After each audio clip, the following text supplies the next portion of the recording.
लंबी सांस लीजिए।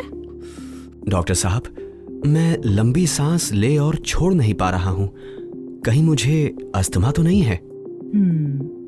ये अस्थमा या दमा की शुरुआत हो सकती है, लेकिन घबराइए नहीं, इसका इलाज है। डॉक्टर साहब, जरा मुझे समझाइए कि ये क्यों होता है? अस्थमा में कई वजहों से वायुमार्ग यानी श्वास नलिका में सूजन आ जाती है। इससे सांस लेने और छोड़ने में मुश्किल होती है। इससे सीने में जकड़न होने लगती है और यही सबसे सामान्य लक्षण है। क्या अस्थमा जानलेवा है? अस्थमा भी डायबिटीज, उच्च रक्तचाप जैसी एक दीर्घकालिक बीमारी ही है।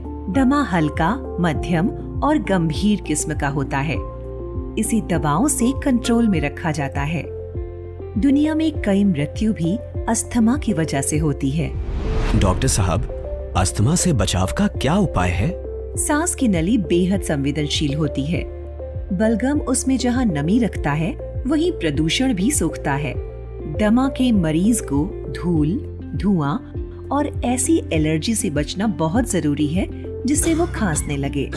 खांसी से सांस की नली में सूजन और बलगम बढ़ने लगता है और वो तेजी से सक्रिय होने लगती है। इससे फेफड़ों को पूरी सांस नहीं मिल पाती। वो खून में ऑक्सीजन का सही लेवल मेंटेन नहीं कर पाते और मरीज को दम घुटने जैसा एहसास होता है। तो अस्थमा की पहचान के लिए क्या-क्या जांच होती है? मरीज की हिस्ट्री और नैदानिक परीक्षण यानी क्लिनिकल एग्जामिनेशन के अलावा खून की जांच और पल्मोनरी फंक्शन टेस्ट से अस्थमा की पहचान हो जाती है। डॉक्टर साहब, अब जरा अस्थमा के उपचार के बारे में भी समझा दीजिए। इन्हेलर अस्थमा का सबसे कारगर इलाज है। लोगों में भ्रम है कि इसकी आदत पड़ जाएगी, जबकि सच ये है कि इन्हेलर सिर्फ एक दवा है जो बेहद कम मात्रा में फौरन वायुमार्ग में पहुंचती है।